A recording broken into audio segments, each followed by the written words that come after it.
danes tudi med nami, trenutno sicer ne vem, kje, in v svojem imenu vam izrekam dobrodošlico v Univerzitetni knjižnici Maribor na pogovoru z avstrijskim pisateljem, Levom Detelom. Avstrijsko-slovenskim. Avstrijsko-slovenskim. Tudi si. Ja. Ne, kot Hugo Wolf. Pogovor smo o finančni podpori Avstrijskega kulturnega foruma Ljubljana v sklopu Avstrijske čitalnice Maribor oziroma zasedanj s knjigami pripravili s Kulturnim centrom Maribor. Z avtorjem se bo o njegovi knjigi Disident pogovarjala novinarka Večera, gospa Melita Forstnerič-Hajnšek.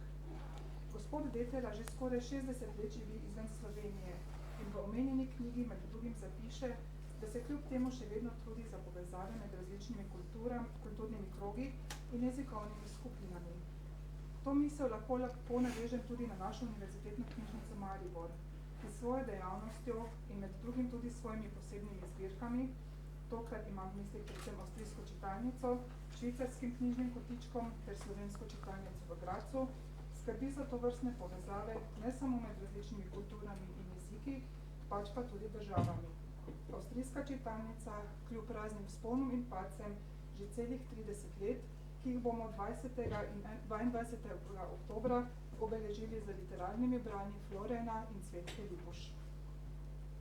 Vzponi in padci, kot tudi vojne, revolucije in prisile, so znane tudi našemu današnjemu gostu.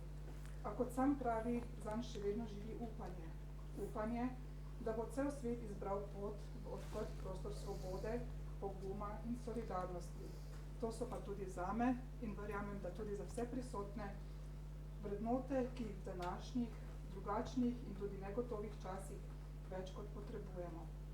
Da pa ne izdam preveč podrobnosti iz knjige, bi kar predala besedo gospe Meliti Forstnerič-Hajnšek. Hvala lepa. Hvala lepa tudi vam za te prijazne besede. Ja, moram pa reči, kar se tiče jubileja prihoda v Avstrijo, se je že izpolnila 60-letnica, 8. avgusta letos. Aha, vredno. Ja, prosim. Pozdravljeni vsem. Prav presenečena sem, kako ste kljub temu koronskemu neprijaznemu času kar množično na tej prireditvi, ker vam povem, da sem bila zdaj zadnje čase novinarsko na par prireditvah, kjer smo bili praktično sami, brez publike, na nekaterih krajih v Mariboru in moram reči, da res, že to je veliko presenečenje in se lahko počaščen Lev. Druga stvar, ki vam jo moram povedati, se vam na nek način opravičiti. Leva res ne morem vikati, če ravno bi nekako bi zahteval bonton, da bi ga vikala, takšnega gospoda, literata, uglednega. Ampak poznava se predolgo, preveč sva bila žlahtne bitke skupaj in se mi zdi, da je prav, da ne moreva drugače, kot da se tikava. Seveda, to je popolnoma pravilno, ne? Res sem vesela, da je po dolgem času srečala sva se nazadnje lani na Dunaju, na enem literarnem večeru, pesniškem, v Korotanu, in sem ti obljubila, da ob 80-letnici se vidiva, ne?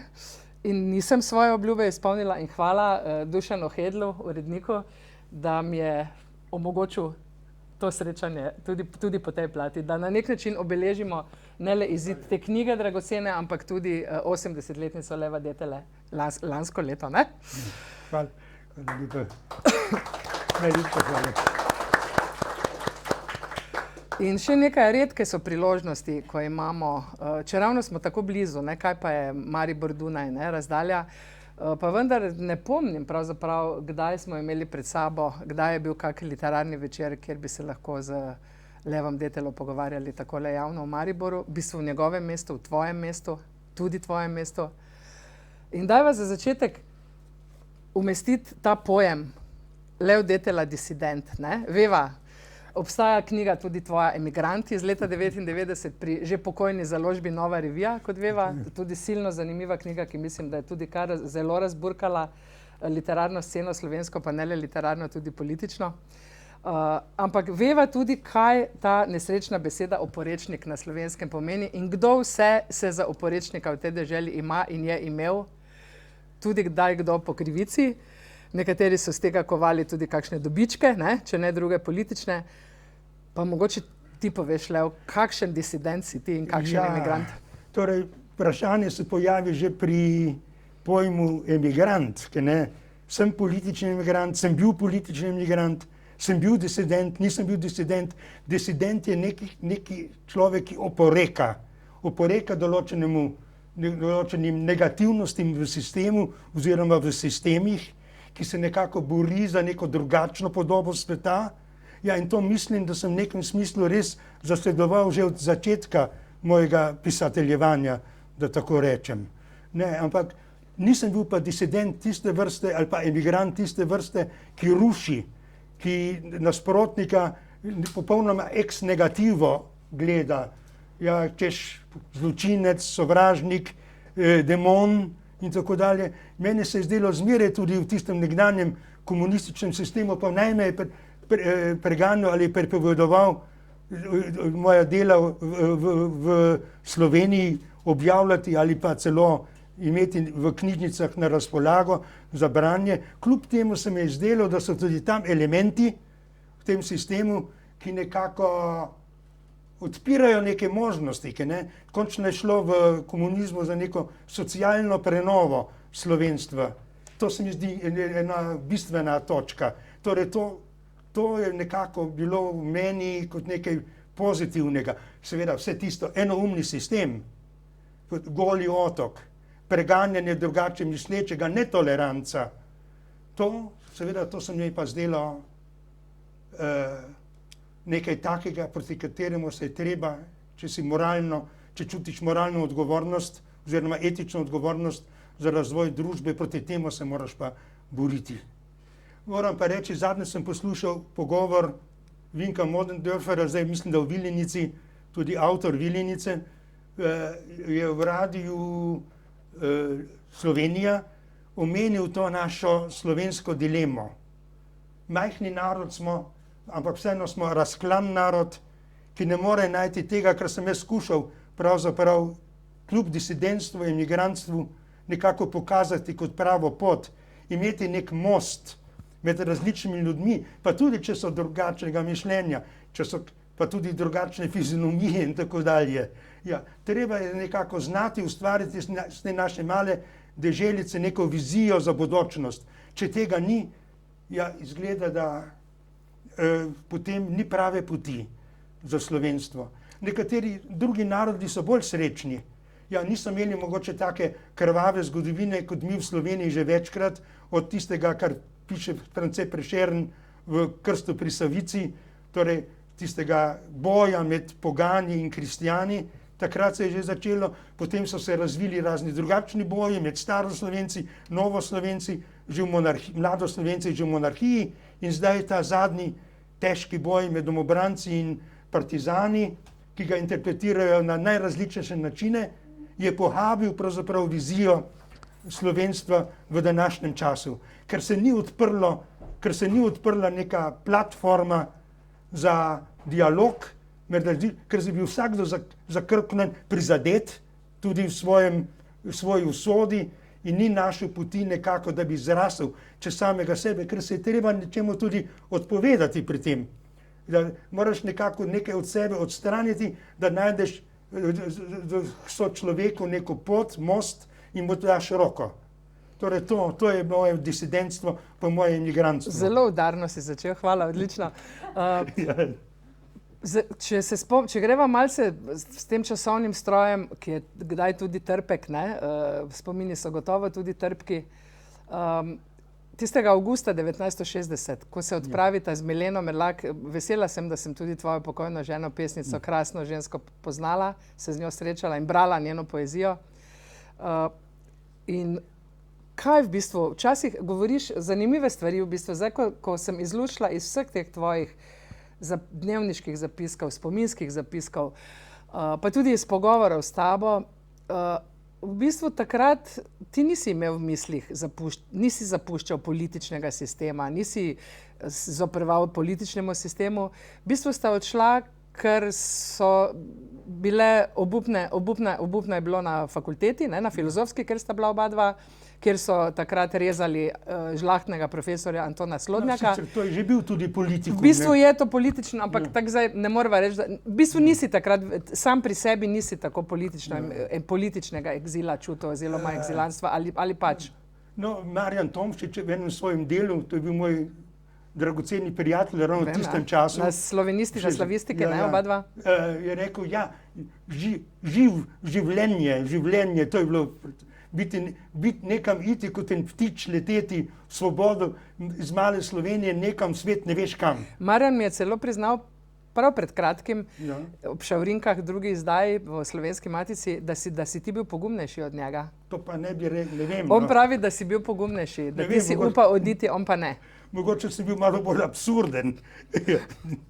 Ja, ne vem. Ampak tista vajna pot je bila kar težka, ne? V bistvu konec koncev sta pristala v zaporu, ne? Ne, v zaporu znamenitem na Dunaju, ne? Oziroma priporu, ne? Ja, ne, to je res, ja. Ko pišeš, da tam, kjer ste bila voranci. Jaz sem mislil, da misliš na najno pot s Tomšičem na univerzi. Sicer sem imela tudi tam težave.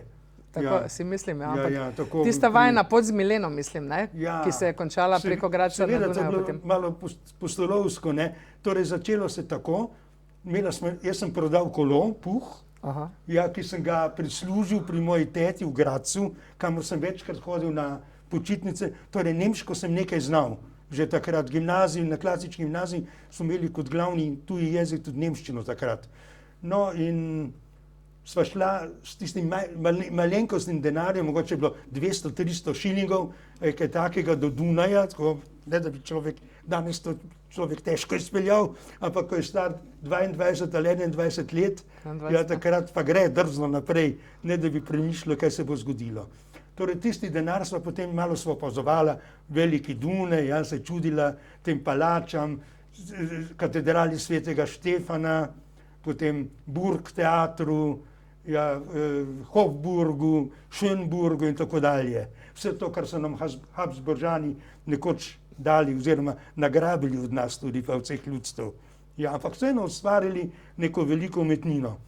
No, ampak ta denar je počasi pojenjal, potem sva šla k mojem teti pa stricu v Gradec, v želju, da bi naju malo podprla, ampak tema človekoma to ni posebno ugajalo, so rekla, ne se čim prej vrneva nazaj domov, ker tu ne bova nič kaj dobrega mogla storiti. Teta je bila Slovenka, stric pa Avstrijec, ne? Stric je bil Avstrijec, rojen sicer v Ljubljani kot Nemec, če v monarhiji, ampak pozneje je bil tehnik oziroma inženir pri tej veliki tovarni v Gradcu, Wagner Biro se imenuje, in tam sem bil tudi neke vrste poletni praktikant, in sem zaslužil se tisto kolo Puh, ki sem ga potem s težavo tovoril v Slovenijo in 2 leti potem kot študent vozil drzno od Ljubljane do Vrhnike ali pa do Zidanega mosta. In bil največji frajer, ne, verjetno za tiste čase. Tako, na kolesu. No, tisto je potem, ta denar je zmanjkal na Dunaju, potem teta se in stric se nista usmilila, in smo morali se zateči nazaj na Dunaj, denarja ni bilo, smo se javili na policijski postaji in so rekli, nimate nobenega stalnega bivališča, preiskovalni zapor. Torej smo bila 1 mesec v preiskovalnem zaporu, ona na ženskem področju, jaz na moškem, torej Rossauer Lende se to imenuje, to so taka velika siva palača ob Donavskem kanalu. Tam so bili tudi razni revolucionarji svoje dni. Prežih, ne? Zaprti, pa tudi preiskovani. Prežihov Voranc, ne vem še kdo. No in tam sem po 1 mesecu se nekako to razčistili, sem dobil politični azil, torej juristično, pravno in tudi politično je izraz emigrant. Popolnoma pravilen, odgovarja resničnosti, po državnem dekretu. No in potem sem pa k sreči, ker sva bila brez sredstev, dobil jeseni, oktobra, potem sva prišla po zaporu v taborišče Traiskirchen, ki še danes obstaja. Tam je bilo slabše kot v zaporu. Hrana zelo slaba, potem drugi pogoji v tistih velikih dvoranah, v katerih spi tudi po 40-50 moških in tako dalje. Tam so mi ukradli prvi dan še zadnji denar, tako da sem bil brez denarja, ker je bil oktober, sva potem v vinogradih, na trgatvah si zaslužila nekaj denarja, potem kot bil sem zidar in take vrtnar. Tudi poročila sta se v tem groznem okolju, ne? 26. oktobra so se poročila tudi oktobra, v lepem takem skoraj da poletnem dnevu. Ampak 1. novembra sem že dobil možnost vzgojitelja v domu Caritas v Recu, nižji Avstriji, tik ob češki meji. No, tam sem bil potem, to je bilo precej težko, ne, težko vzgojljivi otroci, socialno problematičnih družin, vedno se je kaj dogajalo, takega negativnega.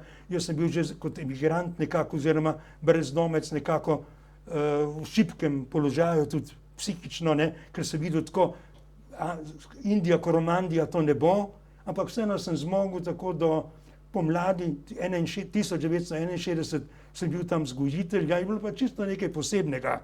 Ja, ena taka zelo lepo mestece, baročno, ja, s krasnim trgom, z dominikanskim samostanom, ja, in par korakov do tiste češko-slovaške meje takrat z bodečimi žicami in takoj, ko se prikazal tam na sprehodu, so se že oglasili rakete, ki so švignili navzgor in tako naprej. Torej opazovali so nas.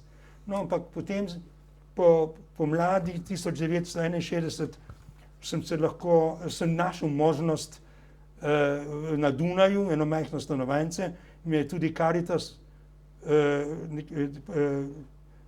pomagal najti in sem se vpisal na slavistiko na Dunajski univerzi jeseni, mislim, da to 11. oktober, se še spominjam, 1961. No, tako se je potem to... Na znamenito Dunajsko slavistiko, ne? Doktor Ham in podobni profesori, ne? Ja, no, so bili, ja, no ja, vsi niso bili tako znameniti, ampak eden od profesorjev je bil znan jezikoslovec, profesor Josip Ham, ki je prišel iz Gradca, filolog. Ja, tiste mi je tudi zelo... Velik slavist, ja. Ja, tiste mi je zelo podpiral.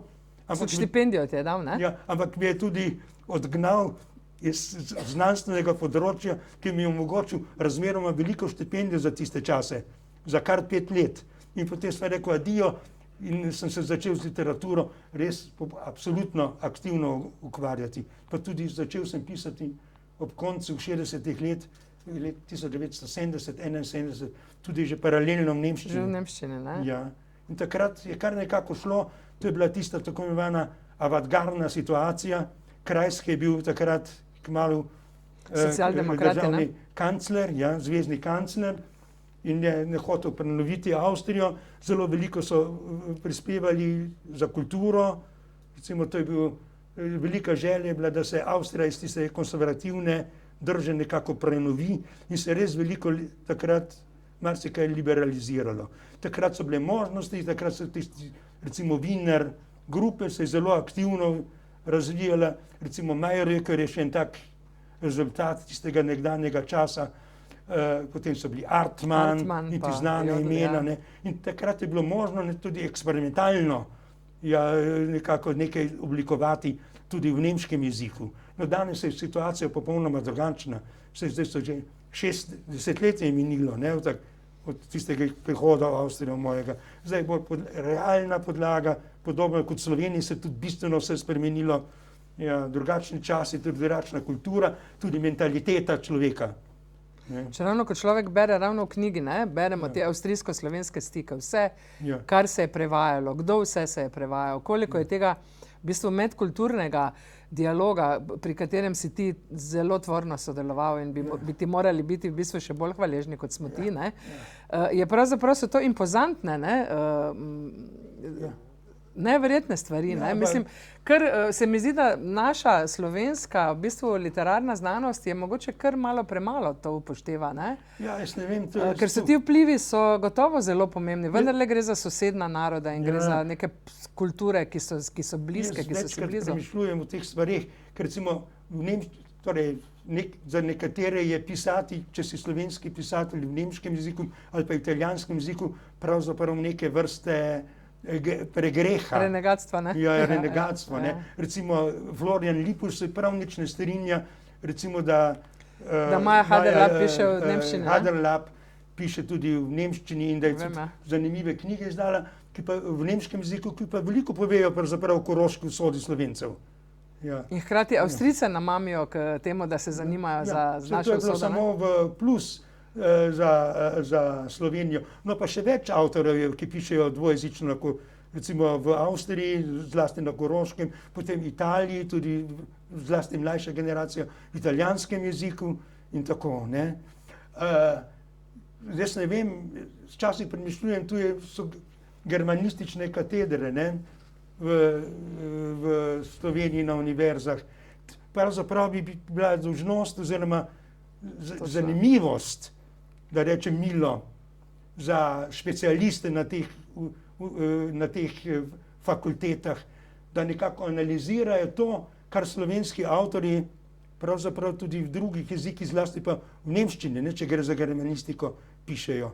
Tu bilo, ker nekaj se sicer, recimo v moji literaturi, so v 80-90 letih tudi v dveh zgodovinah literature v Avstriji pisali, tako da sem nekaj omenjen kot pisatelj, ampak kakšnega daljše analize in tako naprej, ki bi tako prav lokalno nekako znala ovrednotiti to, recimo, kaj recimo en slovenski avtor na Koroškem recimo sporoča v nemškem jeziku, ja, javnosti, pa vseeno iz tega sporočanja nekje neka slovenska duša diha ali pa slovenska melanholija, da tako rečem.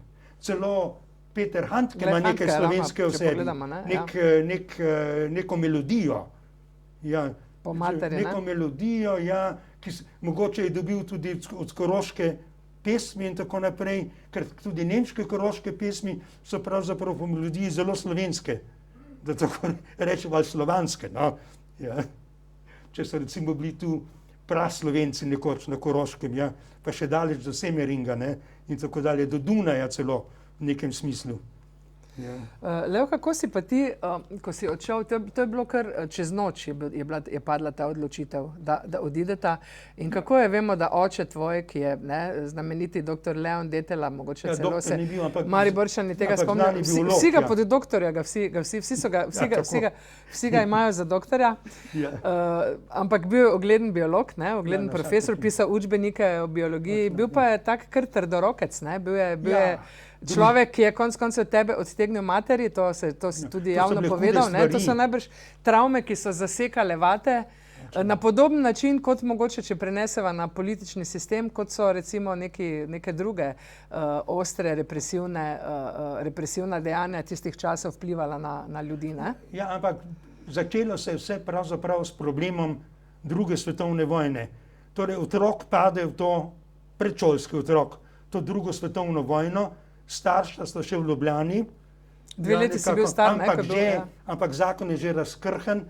Moja mati je bila hčerka mojega dedka, mojega zelo ljubeznivega dedka, državnega tožilca, dr. Matka Zorjana. No, v Mariboru službujočega, ne? Ja, potem po drugi svetovni, on je bil šolal se je oziroma študiral v Gradcu, je bil nekaj časa še v monarhiji, namestnik, tožilca v Gradcu, pozneje, ko pa se je postala Slovenija, ko je bila Slovenija priključena, tako rečem, kraljevini Jugoslaviji oziroma SHS, je postal tožilec tu v Mariboru. Potem je bil prvi tožilec, na to je bil zelo ponosen in tako dalje, ampak komunisti so ga potem leta 1945 upokojili, ker jim nekako ni bil po meri, ja. Ja, ampak to zmeraj potem ni še dopolnil let pokojnine. Ampak cela ta tvoja familija, te tvoje korenine so neverjetne. Ne vem, če ljudje vejo, gotovo vsi poznate Martina Kojca, ne? Ja, seveda. Učbenik življenja, ena največjih uspešnic, ne? Je tudi tvoj sorodnik, ne? Ja, tako na kratko to povem. Torej, ta vojna v Ljubljani in oče kot res patriot in socialist nekako pride v težave in ga ovadijo in odpeljejo leta 1944 v taborišče Dahovke. Ja. In mama je potem z mano čisto sama in gre k svojim staršem in starim staršem v Središče ob Dravi. Tam si ti rojena, če se ne motim. Ja, v bistvu zasnovana, bi človek rekel. Rojena sem v Ljubljani, ja. No in tja pridem, ampak to je leto 1944, nekako na začetku izgleda čisto tako mirno, ja, tam so tisti nemški Wehrmacht, pa žandarji in tako dalje, ampak nič hudega, ja, tako za enega majhnega otroka, ampak leta 1945 se pa marca, aprila situacija dramatično zaostri in prav pri središču ob Dravi se zaustavi ta velika fronta, ne partizanska, velika fronta med Sovjeti in njihovimi pomožnimi bolgarskimi četami, ker Bolgari so takrat, čeprav so s Hitlerjem sodelovali, zelo dolgo prebegnili na drugo stran in prišli, korakali z Rusi v središče ob Dravi. Na drugi strani, malo naprej, na Humu, za Grabami, Obrež, pri Obrežu so stali na višjih položajih Nemci in ti so kar naprej nekako obstreljevali središče in z druge strani pa sovjetska armada z Bolgari. In mi smo bili tam noti v kleteh ali pa v jarkih. Se spomniš tega? Ja, to se dobro spomnim. In dobro se spomnim tudi, ne vem, da sem to opisal tudi tu notri v Disidentu, dobro se spomnim, kako se je leta aprila 1945 popolnoma zaostrilo vse in smo morali iz središča bežati. Ja, in sicer dobro se še spomnim, kako me mama drži za roko in pelje po tej takrat še makadamski cesti, ki je asfaltirana danes in polna vozil, pelje do Obreža v eno tako klet, v kateri se ustavimo. Ampak mi dva skačeva po minirani cesti, ki so jo Nemci minirali in vse posod so take tablice, ne stopiti v gor, mine so označili.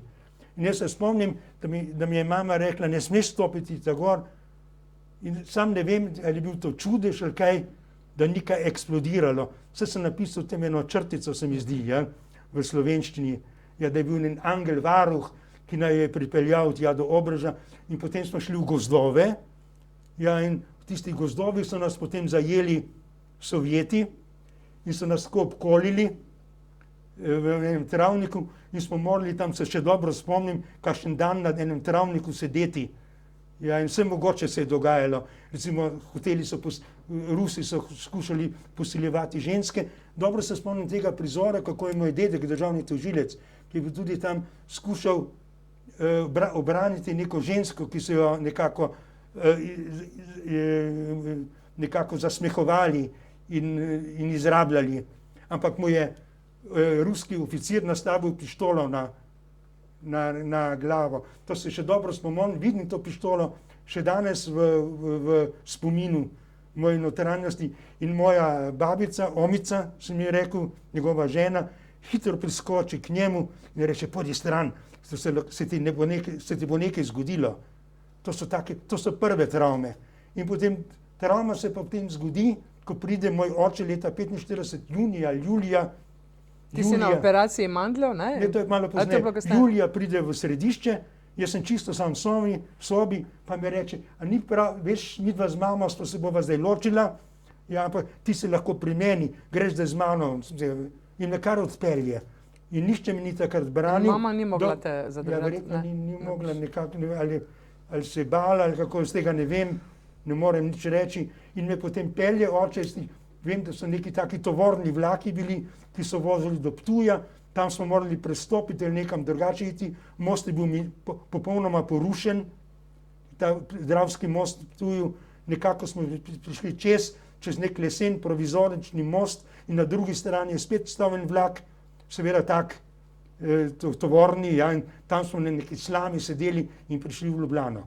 No, ampak ko je bila ta ločitev narejena, je bilo določeno na sodni, da moram pripadati v času osnovne šole materi. In kar naenkrat se pojavim na Ljubljanski cesti, ker me oče pri svoji materi, moji babici, nekako čuva, se pojavi na cesti tak črn avtomobil, kot v ameriškem kriminalnem filmu, ja, in ven stopi Martin Kojc, moj stric Dušan Moškon, drugi stric od moja mama in Martin Kojc drži v roki odločbo sodišča, da pripada Lev Deteljat te materi v tem času. In enostavno paknejo notri v avto in odpeljejo, babici pa pade mleko, ki je šlo v mlekarni skat na tla in se razlije. Filmski prizor. Ja, to je spet in me peljejo v Gameljne pod Šmarno goro, ker me skrivajo 3 dni in potem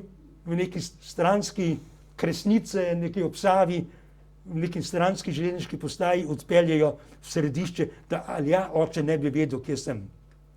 No, ampak potem imam težave z dihali. Po 1. razredu osnovne šole v Središču, to je moj srečen čas, sem pri dedku, pa pri omici, pri stari mami, pri prababici, ja, pri strogem Martinu Kojcu in tako dalje, kot enem čarovniku.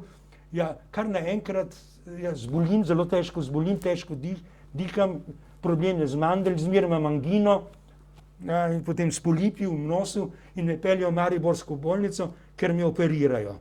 Ampak tu se spet pojavi moj oče, pa reče, ja, Levček, zdaj pa greva midva malo na počitnice, na otok Krk, da se malo pozdraviš, potem pa lahko spet prideš nazaj. Ampak nisem nikoli več prišel nazaj, razen počitnica, ker je rekel, ja, tu so boljše šole, veš, tvoja mama se bo zdaj drugič poročila, oziroma se je že poročila z Bojanom Šinkom, ki je bil tudi urednik Večera, odgovorni urednik Večera. No in potem je boljše, da si pri meni, v Ljubljani so odlične šole, kaj boš tisti podeželski središki šoli delal, kaj ne.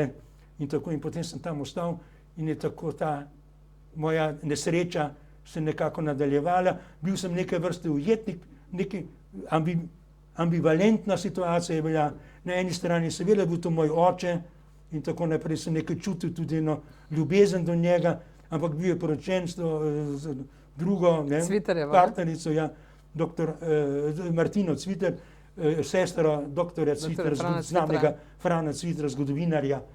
No in tako je se to razvijalo in verjetno je bila to ena taka prepozicija, da tako rečem, ena odskočna deska za neko nezadovoljstvo, ki pa se, ja, v meni se je razvila neka taka, en odpor do avtoritet. Na eni strani je bil oče tako zelo avtoritativen, če ješ to in to in to, je treba narediti, a strogo, absolutno.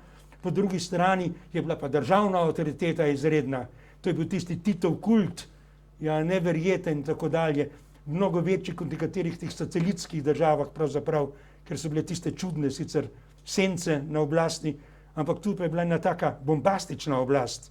Ampak oče te je tudi hotel v neko svojo to ideološke kalupe spraviti, ne? Ker je mu tisto v središču mu je bilo preveč svobodomiselno, ali kako, ne? Ja, pa bilo mu je tudi preveč tako idealistično. Idealistično, ja.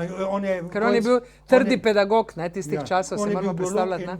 On je bil darvinist. Darvinist, ja. Darvinisti so pa materialisti, seveda. Ni bil stalinist tudi rahlo, ne? On je bil bolj za Stalina kot za Tita, ne? Je bil, ja, ampak ta njegov stalinizem je bil po moje tako prav neke vrste, ena taka, tista stara slovanska, panslovanska ideja o veliki materi Rusiji, ki nas bo vse nekako povezala pa ščitila.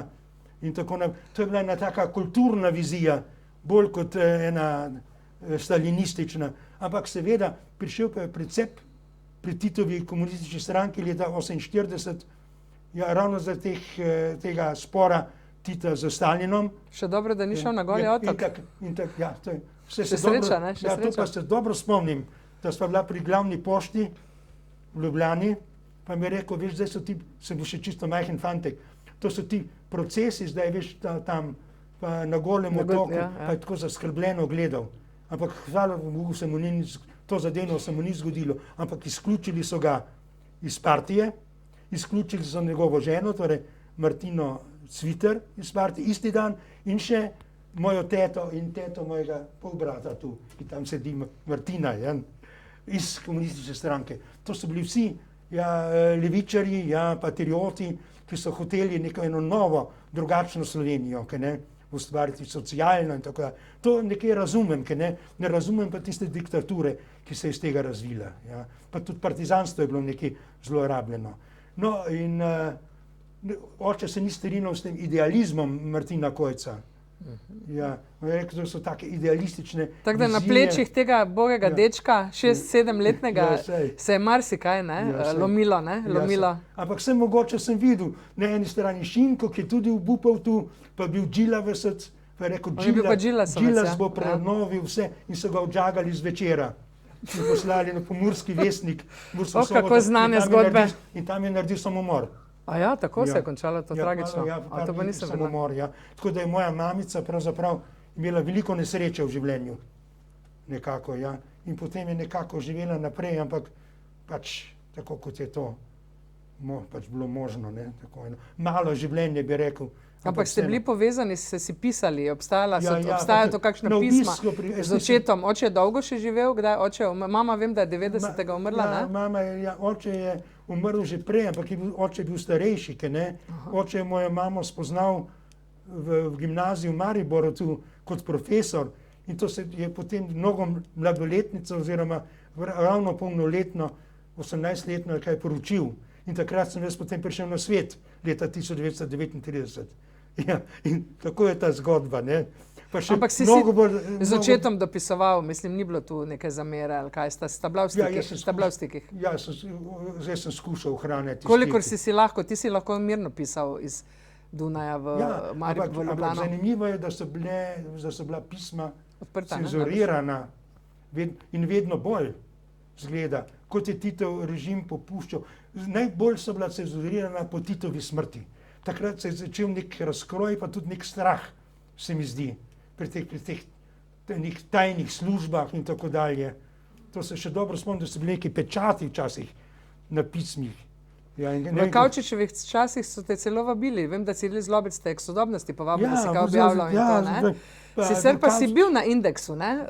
Definitivno si bil na Indeksu, ne? Ker so mi rekli, moja mama je umrla 3. aprila, mislim, 1990. To je bilo ravno takrat, ko se je že vse odpiralo. Takoj po tvojem rojstnem dnevu, ne? In moja pokojna žena, Milena, je telefonirala na veleposlaništvo na Dunaju, kako je s tem, a sme Lev Detela iti zdaj na pogreb svoje matere. Pa so tam nekaj brskali pa tako naprej, ker 1-2 meseca prej sem bil še na seznamu tistih prepovedanih oseb, seznam je bil pa iz Beograda, v Beogradu, ja, nekako. Ja, najbrž so vplivali na ta indeks tudi razna tvoja pojavljanja na mednarodnih kongresih. Spomniva se tistega na Dunaju, kjer te je celo Mira Mihelič takrat, predsednica PEN-a, prosila, da ne govoriš o Kozbeku, ti pa si vendarle govoril o Kozbeku. Lahko bi moj sin, pa prosim vas, ne delajte tega, ker ne boste nikoli imeli kaj natiskanega v Sloveniji. Saj, lahko bi se to izpomnilo, sam potem se je ta Slovenija malo spremenila, saj malo, ne. Ampak spomnim se, da je to bilo zelo čudno. Ampak moji ženi so potem rekli, da bodo preverili so zadevo in en dan pozneje so se glasili, da Detela lahko gre čez mejo na pogreb svoje matere in tako dalje. To je bilo zame prav žalostno. In jaz se spomnim, tako slabo mi je bilo še nikoli, jaz sem se prav nekako, Dušan je bil tudi ta Dušan Moškon, moj stric, potem moje bratje, z druge strani, sestra je še živela, pol sestra, po mamini strani, pa drugi sorodniki. In mi je prav v Jeruzalemu, nekje smo sedeli po pogrebu, mi je prav nekako zmanjkalo zraka in sem padel po tleh. Edinkrat, da se mi je tako zavrtelo in da se mi zdelo, kot da je konec. To je bil en tak pretres zame, pa šok. Pa po 30 letih priti v Slovenijo, to je bil zame tudi šok. To Slovenijo potem po teh pravzaprav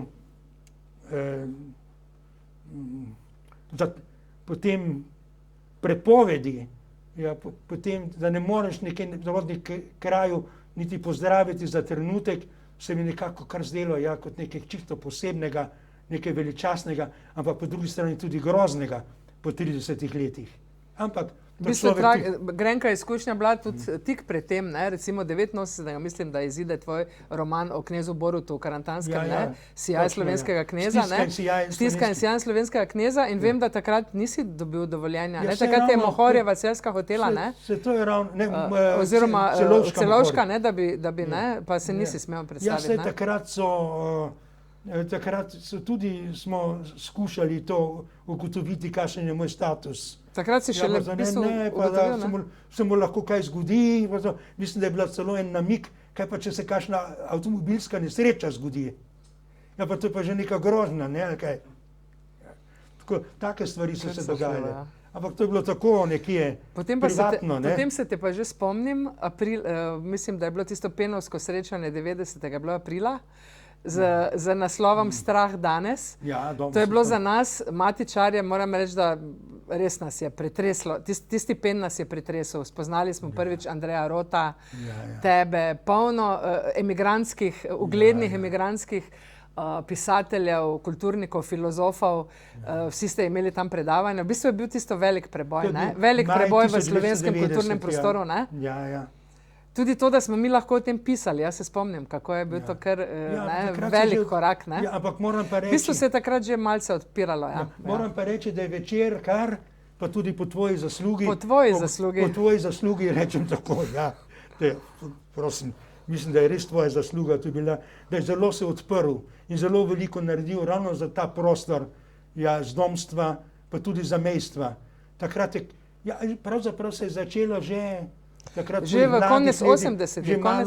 Konec 80-ih je v bistvu, jaz se spomnim, da če mi naj bo dovoljeno malo tako biti pro domo, ne? Ja.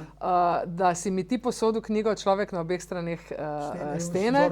Zorka Simčiča in jaz sem doživela kulturni šok. Jaz sem doživela dobesedno kulturni šok, ker kot sama slavistka in iz te filozofske fakultete, kot ti, profesori, ki so bili tisti asistenti, ki so se takrat niso takrat recimo podprli Slodnjaka, ne, to smo mi vedeli, že takrat smo vedeli.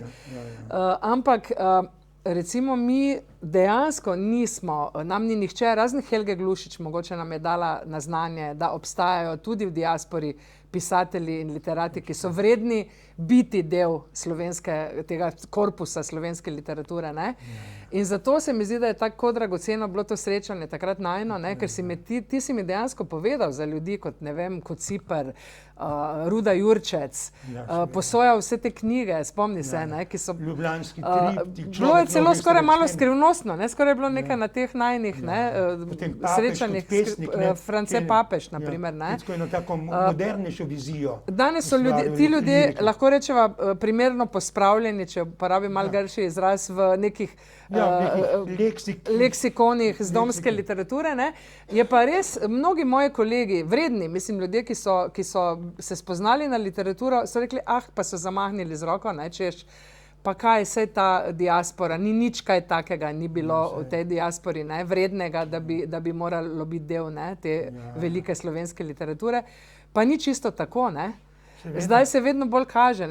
Jaz mislim, da tudi ti, ki si bil tak promotor, toliko si, tudi Vladimirja Kosa si spravil v nekako to naše obnebje. On, ki še zmeraj klubuje. Jaz mislim, da bi tudi tebe, da bi tudi ti rabo nekoga, ki bi te na ta način promoviral in te pokazal, recimo, se mi zdi slovenski literarni srednji, ne? Ampak pot je bila drugačna, sem bil zmeraj neke vrste outsider. Če samo pogledamo, gledajte, to je opus letošnjega leta tvoj, ne?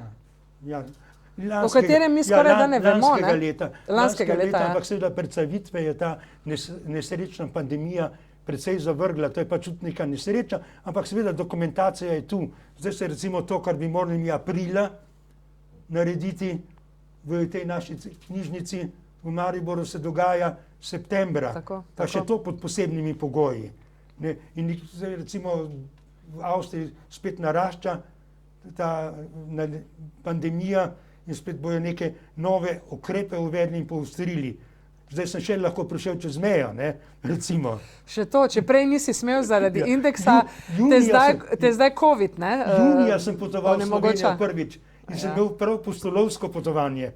Čeprav so rekli, da bo vse dobro potekalo, pa da železniška zveza z Ljubljane, z Dunaja že deluje, ampak v Špilfeldu se je vse zaustavilo in ni šlo več naprej. Ja. In tam potem so nam organizirali tak poseben mini avtobus za 8 potnikov, ki so želeli priti v Slovenijo. Tako smo potem junija prišli.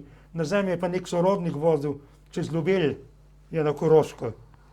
Leo, morava še, dejansko o tej nesrečni koroni in povezavi z umetnostjo bi bilo treba kakšno reči, zagotovo, ne? Praviš, da pišeš koronske pesmi? Ja, Pesmi ali je to bila šala? Ne, to ni bila šala. Januarja in februarja je bilo vse tako nekako še harmonično. Jaz sem bil na takem majhnem dopustu v Egiptu, tam sem napisal par pesmi, ja, tam v Rdečem morju, potem občudovanje puščavskega samostana svetega Antona Puščavnika, zelo zanimiva stvar, koptski samostan, ja, z tistimi zanimivimi menihi sredi puščave in so mi pokazali izvir vode, ja, od katerega pravzaprav ta samostan se hrani, ja, in lahko biva skozi stoletja, že najstarejših samostanov, že zgodnega krščanstva. No, to sem par pesmi napisal, tam nekje na Kitajskem so se neke čudne stvari začele dogajati, ja. Potem so rekli, da je neka taka netopirska juha, od katere se je vse razvilo, potem so se pojavili neke čudne vesti, tudi v internetu, ja, da gre za neko kemično orožje, ja, neki kitajski bojni načrt, uničiti svet in tako dalje. In potem se je sprožila ta epidemija v Italiji, ja, tudi v Avstriji, potem najprej na Tirolskem in tako, z mnogimi obolelimi. In zanimivo, takrat zlasti starejše generacije, sem riziko generacija, starejše generacije v domovih zlasti, nekako niso bili prav zavarovani. Slišal sem pa, kar se tiče Italije, da so mnogi ti strežniki, strežno osebje enostavno pobegnili in zapustili te ljudi, v Španiji zlasti, ja. Pa tudi v Italiji, ki so bili prepuščeni samemu sebi. Ni čudno, da je bilo toliko smrtnih žrtev zlasti med starimi ljudmi takrat. Pa je vprašanje, če vse je res bilo, so bile žrtve te pandemije, če niso bile tudi druge bolezni, ki so jih takrat nekako. Lev, da malo presekava, jaz bi te prosila, če bi ti, ker je tu nekaj zelo, zelo zanimive poezije, tako bi rekla, kar subverzivne. V tej knjigici bi mogoče kakšno prebral? Ja, če želiš, to je tudi spomin na središče. Da bomo malo te slike, res, o katerih si zdaj govoril, realno, realistično. No, potem se to hočem reči, še en stavek. Torej, na Kitajskem se je začelo in potem se je pojavilo tu in to me je sprožilo te junačenje v obdobju koronavirusa. Zdaj, že cela vrsta pesmi nastaja takih, v tem nesrečnem, pogubnem obdobju, sredi katerega živimo in vprašanje, ali se bomo očistili ali bo vse skupaj nekako umazano. Kaj bo ta nova normalnost nesrečna? Bomo videli, če bo. Ja, če sploh bo normalnost. Kaj bi pa prebral pesmi? Mogoče pesmi, ne? Ali bi rajši ti povedal, pa ti kaj zberi? Kaj se tebi zdi? Po moje bi bila pesem fino. Najboljše, ja. Vse nekaj jaz ne vem, koliko časa smeva. Mogoče kako krajšo, ja, kakšno krajšo. To so pesmi. Tisto o babici mogoče, ne? Ja, to so absurdne pesmi. Ne vem, zakaj to ne najdem, nisem našla zdaj. Ja, sem našel. Tu na začetku so. Na začetku so, tako, ja. Ja. Tule so. Aha, ja, evo. No, te pesmi se navezujejo tudi na središče ob Dravi, kjer se jutri predstavljaš, ne? Kjer se jutri predstavljaš. Ja, tudi na strica Ikija, torej Martina Kojca, pa vse te ljudi, ne. No, recimo, bom v detku, ki sem ga imel zelo rad in sva hodila, on je bil še študent iz tega starega časa, pravzaprav, ko so študenti romali iz domačih vasi, po deželi in prepevali pesmi kot neki potohodci. In tako je zmeraj, ko sva šla nekam v vinograde, je stalno prepeval. No, ampak jaz sem ga tudi drugače doživel. Dedek. Dedek po gozdu žvižga. Dedek po zamorsko brlizga. Dedek ima rdeče oko. Dedek ima debelo uho. Dedek je samonog. Volk mu je nogo pojedel. Dedek je hišni bog, 3 hruške je včeraj že snedel. Torej, to moram reči, to je spomin na mojega dedka, ki sem mu leta 1944 narekoval take nore zgodbice. Tudi v raznih volkovih, ob Dravi, v čarovnici, v gozdu in on je to pisal zvezek. Nekje to še imam. In to je pravzaprav spomin na to, kaj smo se z dedkom takrat pogovarjala. Ja. No pa še nekaj, recimo stric, ker Martin Kojc je pa res en markanten stric bil. On je seveda strica je pritisnil na bas. Kojc je bil tudi glasbenik, da tako rečem. Ker so bili vsi, moj praded je bil tudi Anton Kosi, komponist, nadučitelj, ravnatelj osnovne šole v Središču ob Dravi. Je tudi pisal kompozicije, maše, mladinske maše za šole in tako naprej, pa tudi zgodbice za otroke, poučne zgodbice. No, ampak strica bom predstavil zdaj. Stric je igral na klavir, rad je igral na činele in boben, pa tudi na violino. Ko je bil središki kino še s filmi, nemimi filmi, nekdani središki kino, je Martin Kojc igral na violino ali pa na klavir. Ja, in tam ga je spoznala teta Tončka, torej Dušanova mama, Antonija Kosi, moja teta, stara teta, sestra moje babice. Stric. Stric je pritisnil na bas. To je čuden čas. Stric je po činelah udaril, stric je po sobi zagospodaril. Stric prižiga luči, po hiši mrtvaška pesem doni. Stric je razsekal klavir, stric je včeraj ustrelil. Moram pa reči, jaz sem se Martina Kojca kot majhen otrok zmeraj bal, ker je bil tako nekako čuden in recimo z otrokom se je... Za čarovnika si ga imel, ne? Ja, pogovarjal se je nekako kot z nekim predmetom s tabo. Recimo je rekel, a si ti turški princ? Ja, in potem je pričakoval nekakšen odgovor. Če sem rekel, ne, jaz nisem turški princ, je malo čudno pogledal. Če sem pa rekel, ja, jaz sem turški princ, pa rekel, odlično, to si, ja. Torej, to je bilo nekaj takega, neka skrivnost, ja, in neka čudnost, da tako rečem. Ja. Zakaj sem te prosila, da to prebereš, da mogoče tudi, da še eno temo načneva. Velikokrat sva o tem diskutirala, ko sva raziskovala, ko sem jaz raziskovala, ti si jih že raziskal pred mano, te naše literate iz diaspore, to je emigrantsko književnost. Vedno je bil ta nek očitek ali pa pripomba, opomba, da to je tako domačijska književnost, ne? To so samo neke spomini na otroštvo, da to v bistvu ne moremo šteti v neko resno, sodobno literaturo. Pa dobro veva oba, ne? Tudi ti si tipičen dokaz tega, da se angažirana, lahko rečeva alternativna, sodobna literatura dogaja tudi tukaj, ne? Tudi in da moramo, spomnimo se sam Vladimirja Kosa, naprimer, pa njegove poezije, ne? Kak v bistvu sodoben pesnik je in koliko je tudi bilo tega tudi recimo Zorkov roman, ne? Zorkov roman, če bi išel slovenski, ne, na slovenski literarni sceni v času, v katerem je šel, bi verjetno zasukal ta tok socrealizma v eno čisto drugo smer, ne? To so bile recimo medobje v tistem času, od leta 1956, 58 do 64. To je bilo v primeri z to književnostjo pri nas v centralni Sloveniji nekaj avantgardnega. Recimo spomnimo se samo na ljubljanski triptih Ruda Jurčeca, sicer malo taka mistična književnost, ampak posebna. Takega romana drugačnega ni v slovenski literaturi, nekaj posebnega. Recimo, pa še zmeraj ni pravilno to ocenjeno. Mogoče najboljše je še nekako analiziran Zorko Simčič, bi skoraj rekel. Pa nagrajen, tudi Prešernov nagrajenec in to, ne, pa akademik. Mogoče je tudi prišel v Slovenijo, pa je bil nekako odprt, ima en tak značaj tudi, da se druži in to je nekako sprožilo mogoče tudi eno tako zanimanje za njega, pa tako, da je bil bolj privlačen potem. Nekaj so pa tudi slučaji, seveda, da se opažam tudi recimo, kar se tiče židovske literature, nemškega eksila, da še vedno so veliki problemi.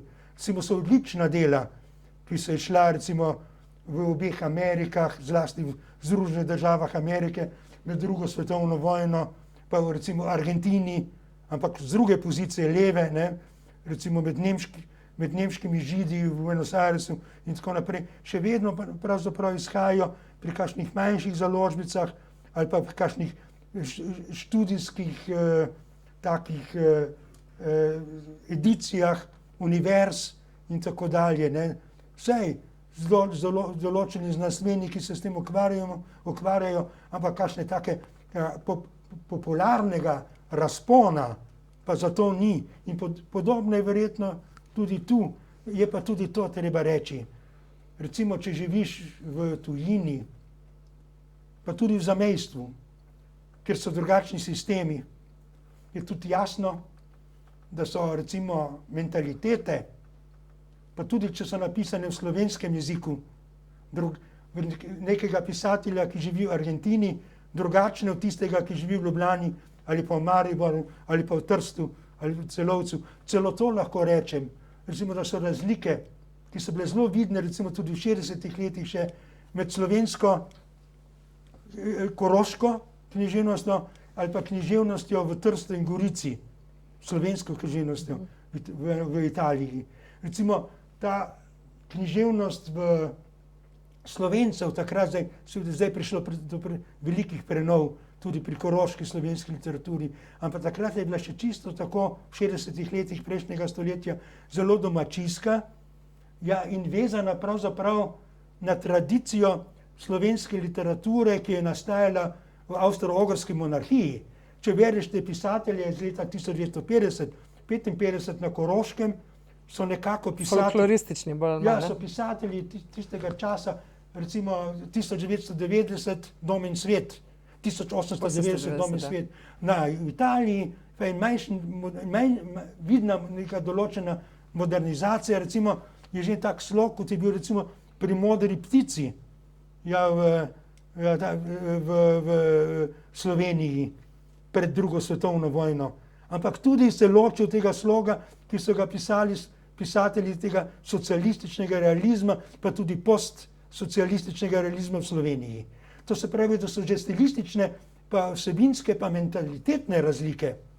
Ja, in to mogoče... Ampak zdaj sem se spomnila, ko si ti pisal eno svojih prvih novel, še kot mlad študent, in si Potrč vnesel, ne? Takrat je bil Potrč glavni, ne? Ja, on je bil mentor, ne? Vzgojitelj in mladih rodov. To je seveda po Strahu in pogumu Kocbekovem in je malce vplivala na tebe, ker ti govoriš, ti govoriš o tej ljubezni, ne? O ljubezni Slovenca do slovenske Nemke, ne?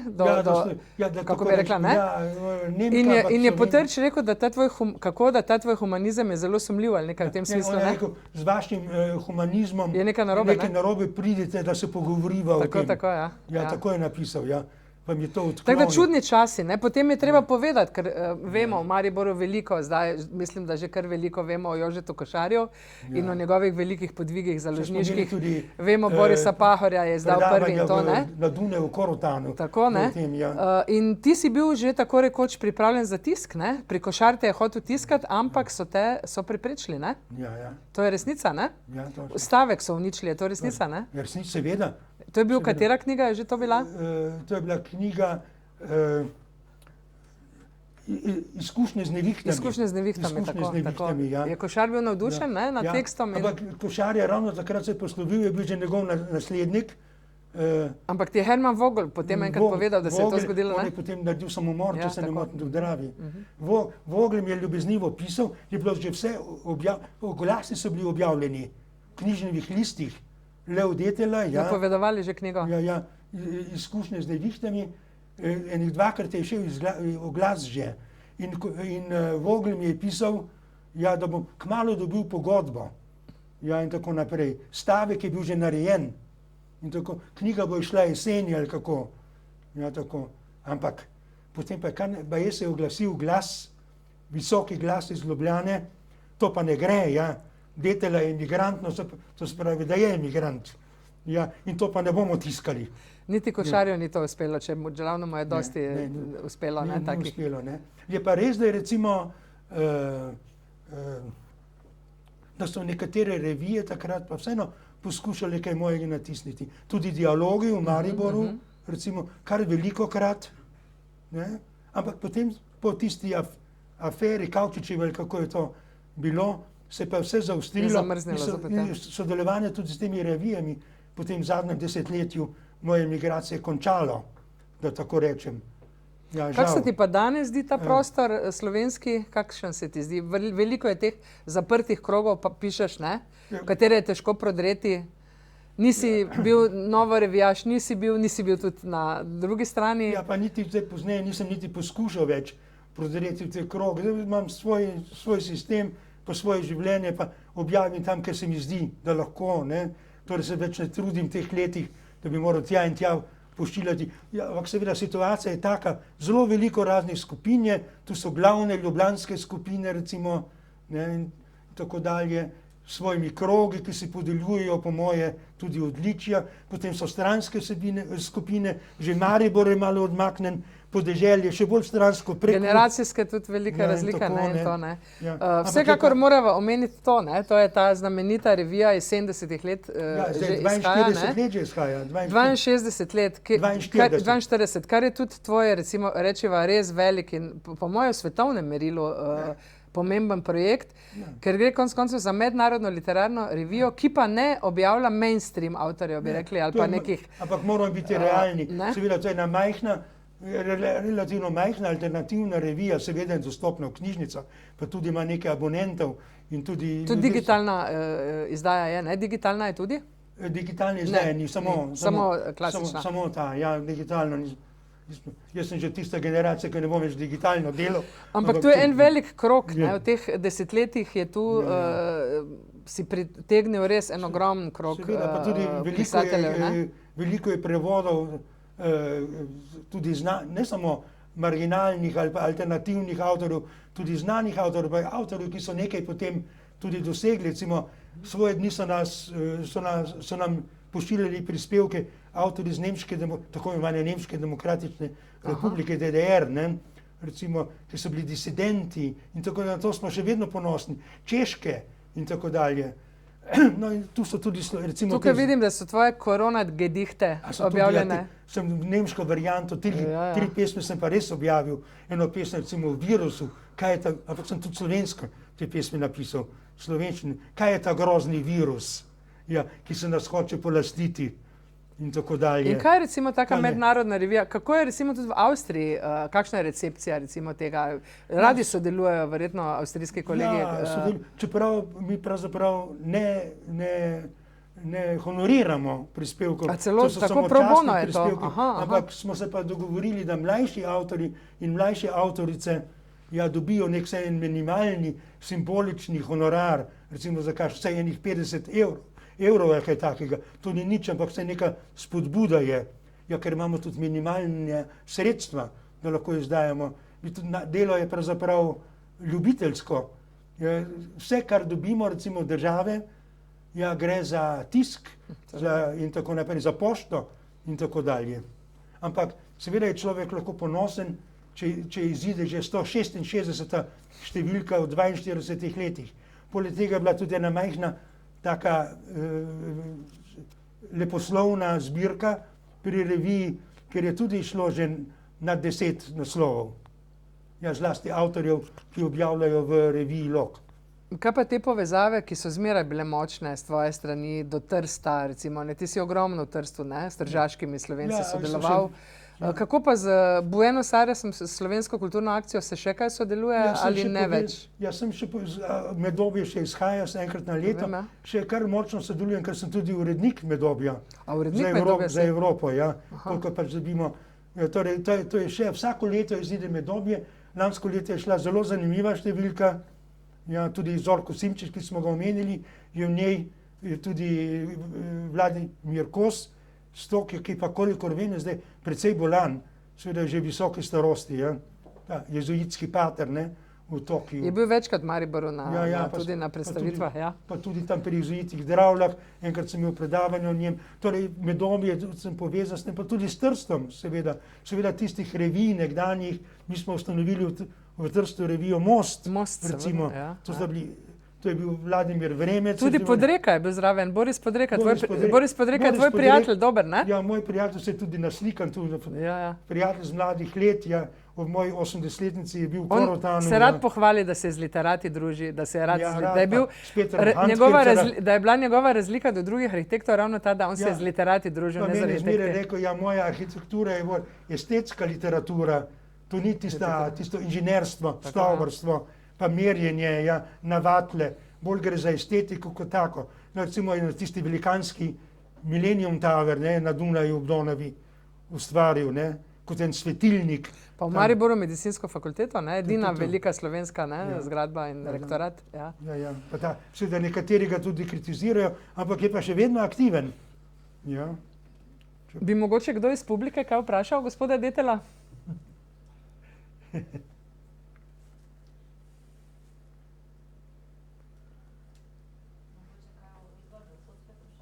Obvezno, ja. Ja. Kocbek je bil tak, ki je tudi na nek način tvoj. Ja. Bil marsikdaj kriv, da kje kam v kakšen krog matični nisi prišel, zato ker si ga mi ni žal. davno že, ne, svetu. Mi ni žal, da sem se za Kocbeka zanimal. Najprej me je za Kocbeka Martin Kojc nekako informiral o Kocbeku. Je rekel, ja, tu je še tak zanimiva stvar, Strah in pogum. Mogoče si to prečitaš, pa sem se dočital, moj oče pa rekel, kaj to bereš, Kocbek nima nobenega razumevanja za naravo in drevesa, pa to sploh ni res.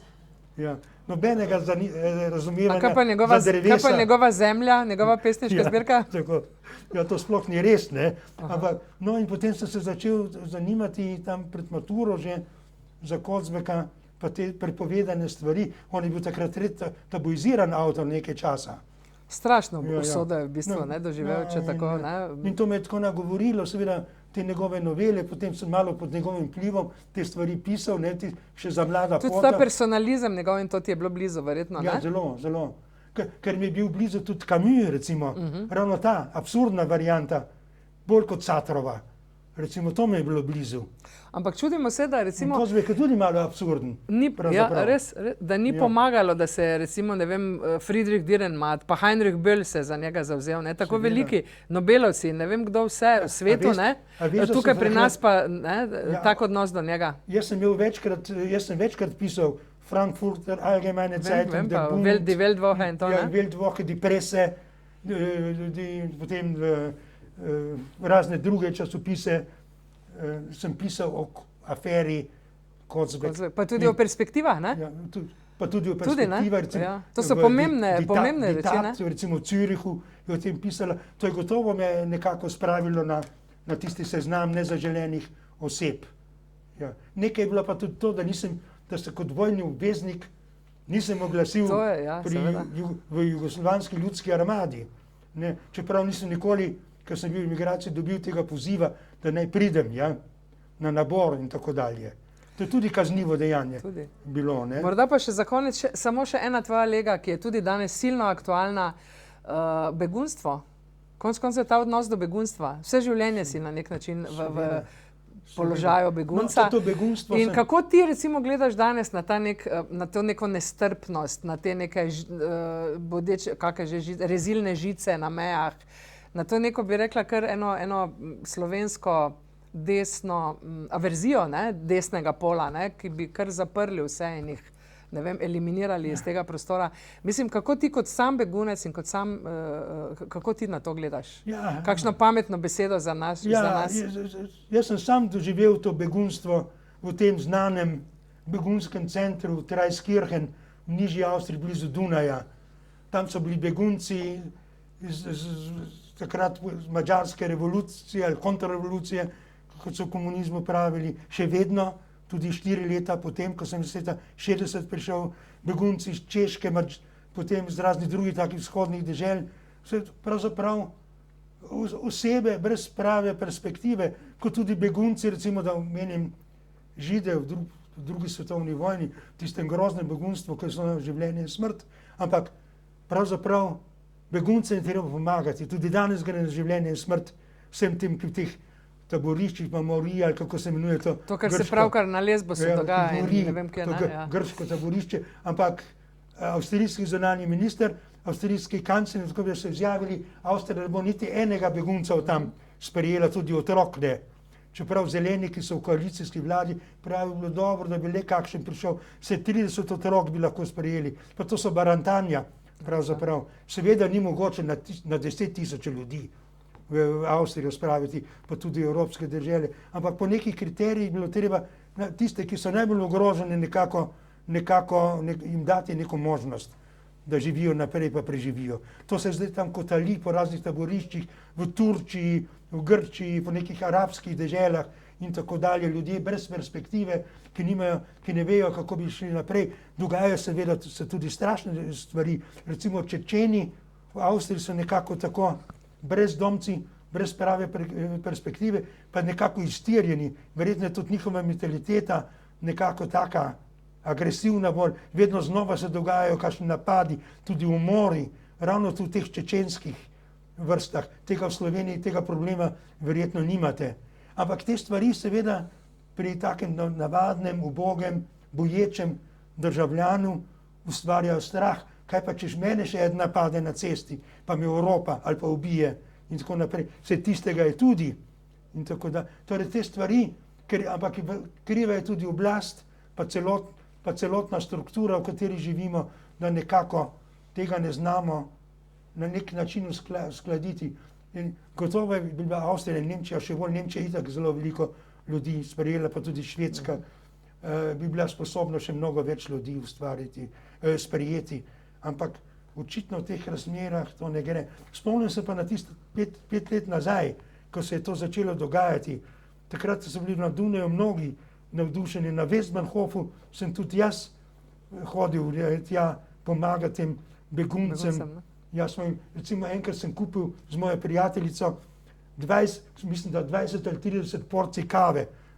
To se dobro spomnim. Pa sva mi prinesla to kavo, tam so sedeli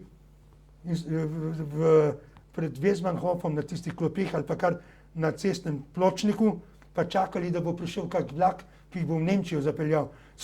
Mnogi sploh niso vedeli, kje je ta Nemčija, ampak Nemčija se jim je zdela raj. Berlin in tako naprej so pravili, čim prej tja. No, ampak to sem se še zapomnil, tiste skodelice kave sva jim prinesla, pa sva rekli, ampak veliko sladkorja rabimo. Te kavi, zelo veliko sladkorja. Potem smo jim dali še ta sladkor. No, to so ti spomini, seveda, ampak tista naklonjenost do teh ljudi je hitro potem splahnela, ko so videli, da se cele kolone valijo, brez prave kontrole, in ker ni bilo tistega pravega političnega ukrepanja, pa delovanja, pa analize, pa razvrščanja, se je nekako vsa stvar zelo razlomila. In zdaj smo v tej situaciji, ki ne, čeprav tam čakajo v teh neurejenih arabskih, pa afriških, pa azijskih deželah, pravzaprav milijoni, ki bi radi prišli nekam naprej, pa neko boljše življenje. Ampak to je podobno včasih, mislim, kot takrat, ko se je dogajalo v dekadentnem rimskem imperiju, Imperium Romanum, ko so Germani začeli napadati, torej tu preko Limesa pri Dunaju, te rimske meje pa okope, in se je vse razrušilo in so potem pravzaprav ti Germani odstranili zadnjega rimskega cesarja, in ustvarili svojo vladavino. Ne. Kako pa res, za konec, z tvoje 60-letne v bistvu perspektive, distance, z nekega dunajskega okolja, kako gledaš ti na to svojo, rečva, mogoče ne 60 let, ampak zadnjih 30 let samostojne države, kako jo ti vidiš, kako jo ti danes ocenjuješ, če jo primerjaš tiste prve zanosna leta enotnosti pa do danes? Ja, zanos je bil velikanski. Se dobro spomnim, leta 1991 sem prav v tem prostoru predstavil, ker so se vsi drugi bali iti na vlak, tudi iz tiste izseljenske matice, sem jaz pogumno predstavil, in tu če so leteli migi, na mejo in bombardirali mejo z Avstrijo, sem predstavil literaturo slovenskega zdomstva v Avstraliji. Seveda s Bertom Pripcem, ne? Tako? Pripcem, zdaj že pokojen, ne? Ja, sem se dobro razumel. Pripec me je tudi 2-krat, 3-krat obiskal v Avstriji. Odličen pesnik, ne? Odličen pesnik. Sem bila večkrat skupaj in tako naprej. Sem ga šel tudi iskat na Franz Josef Bahnhof in se ga pripeljal tja, ker smo stanovali svoj Interzim Brun, je bil to v Marsfeldu pri Dunaju, in tam je tudi pri nas stanoval, so bila v gostilnah in tako naprej. No, in tem sem predaval, pa še v raznih drugih takih književnikih. Takrat je bilo zanos velikanski. In na eni strani partizani, domobranci, to se je popolnoma svižilo, to je bilo vseeno, vsi smo nekako Slovenci, pa patrioti, sem mislil, to se bo zdaj izpolnilo nekako, zdaj bomo nekako v slogi živeli, imamo isti jezik, isto kulturo, partizani in domobranci so Prešernove poezije imeli v svojem žepu, ko so šli v boj so čitali iste verze, ampak vseeno so se smrtno sovražili. Zakaj? To se vprašam. Torej, mogoče ustvarimo novo Slovenijo. In euforija je bila velikanska, tudi Večer, pa tudi Delo so takrat, pa tudi Slovenece izhajajo takrat, so veliko prispevali za to, da bi nekaj boljšega nastalo, potem pa je nekako vse nekako zvodenelo, težki realni časi so se pojavili, stranke so se med sabo kregale in se vedno bolj kregajo, Slovenci so nesložni in to je ta poguba, tako da res bo treba mora priti nova generacija, ki bo z nekim elanom ustvarjala eno združeno Slovenijo. Res moramo govoriti o združeni Sloveniji, pravzaprav. Pa ne iskati krivde, tisti kriv, ti si zločinec in ti drugi, ti si rdeč, zato si zločinec, poklav se ne vem koliko ljudi. Seveda, grozne zločine so se prav tu v Sloveniji dogajali. Recimo, zdaj so mi poslali preko interneta poročilo o Logaški klavnici, ker so baje leta 1945 partizani delali iz domobrancev klobase, če je to res. To so grozne stvari. Ja, so grozne. Ja. Ja, ravno res, ja. No, to sem... Ja. No, jaz sem samo to rekel, da sem to dobil kot dokumentacijo. Ja. Jaz tega nisem analiziral, ampak kot dejstvo omenjam to, kaj se recimo dogajalo. Seveda so se dogajali tudi zločini v Rogu in tako dalje. Ja. Strašni zločini, to imate prav. Eni znamo čez postopiti. Jaz sem potomec argentinskih emigrantov in sem v teh povojih domobranskih slišal iz prve roke. Takrat, ko je Mitja Ribičič še govoril, da za to ni slišal, sem jaz vedel za to. 7000 so jih pobili, pa ne 25, tako zdaj nekateri razpravljate. Treba je vedno spodati. No, ostanimo pri literaturi. Jaz pač omenjam to, kot en fenomen, ki se dogaja. Hočem pa reči samo to, da moramo najti eno novo pot v Slovenijo, drugačno Slovenijo. In zato so zadolžene seveda nove generacije, po moje. Naša mladina, tisti, ki se bodo rodili, in upam, da bojo to odgovornost, pa to dolžnost, pa tudi to veličastno možnost sprejeli kot eno nalogo za naprej. Veste, v čem je problem? Ja. Problem je v tem, da tako leve in desne stranke svoje mlade okužujejo s tem. In da bo to strašno dolgo trajalo, da se bo to res pomerilo in zbrisalo. V tem jaz vidim problem. Ja. 100krat bi se že lahko dogovorili. Nažalost je to tako obseg zajelo, da je dejansko smo na robu tragedije v Sloveniji. Ja, ampak traja pa že dolga desetletja. Ja, in to je že tako malo naporno pa čudno. Jaz pa si lahko za konec samo bi nekaj rekla, da mislim, da bi srečan z gospodom, z takšnimi ljudmi, kot je gospod Detela, nam primanjkuje in da bi morali imeti teh pogovorov več. In hvala lepa Univerzitetni knjižnici in hvala lepa Dušanu Hedlu in Kulturnemu centru, da boš urednik še kaj povedal. Bi bilo prav, ne? Bi se spodobila. Kratko, par besed strani založbe Kulturni center Maribor, v imenu katere se res iskreno zahvaljujem vodstvo knjižnice in pa Avstrijskemu kulturnemu forumu za podporo in organizacijo v teh zanimivih ali pa čudnih časih. Čudni časi so torej spet. V glavnem, če mogoče o tej knjigi, ki je šla v zbirki življenjskih knjig velikano slovenske besede, povem, da je začela nastajati nekje z avtorjem leta 1993, ko sem v središču Dravi na domačiji gospoda Detele naredil obsežni intervju. Najprej je bil mišljen za Večerovo prilogo sobotno, mislim, da si bila gospa... Dragica Korade je bila urednica. Takrat, 23. Aha. No, ampak je bilo, mislim, da 5krat več materijala in na koncu intervju bil objavljen v dialogih začetku leta 1994. Kot smo rekli, nastaja nova zbirka velikanov slovenske besede, kateri pa priložnostno naredimo vedno originalno grafiko, pop art grafiko in mogoče bi Peter mi dal grafiko, pa bi jo z veseljem podarili avtorju. Melita Forsnerič, najlepša hvala za odlično vodenje. Mislim, da smo lahko res zadovoljni. Ja, tudi jaz se lepo zahvaljujem. Hvala. Primarno Meliti in publiki. Čast mi je, da sem lahko prišel v Maribor, to je moje rojstno mesto. Tu sem se rodil, v Vrtni ulici, številka 21. Vrtni ulici. Ja, ki pa je več ne. Rokovati se ne smemo, ker snema. A ja, tako je. A ja, snema. Nije zdaj, ja, lahko. Ja, najlepša hvala tudi Kulturnemu centru, posebej pa Meliti in Večeru, ki me tudi zelo podpiral. Tudi naš kolumnist si bil dolga leta. Ja, tudi pa podlistek sem napisal, Štajerska uživljena. Točno. Ja, tako je. Ja, najlepša hvala, zanimivo.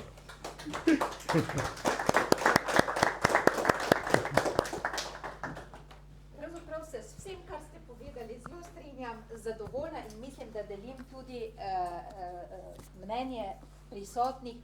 Vidi se vama, čutilo se je, da se dobro poznata, da sta na zelo enaki valovni dolžini. Hvala, Melita. In res, ves čas sem razmišljala, da teh 60 let odmaknjenosti od matične domovine prav nič ni vplivalo na vaš bogat izraz, jezik. Meni je bilo, kot da berem knjigo. Tako da hvala. Tisti, ki ste tukaj, hvala, ker ste bili pogumni in prišli.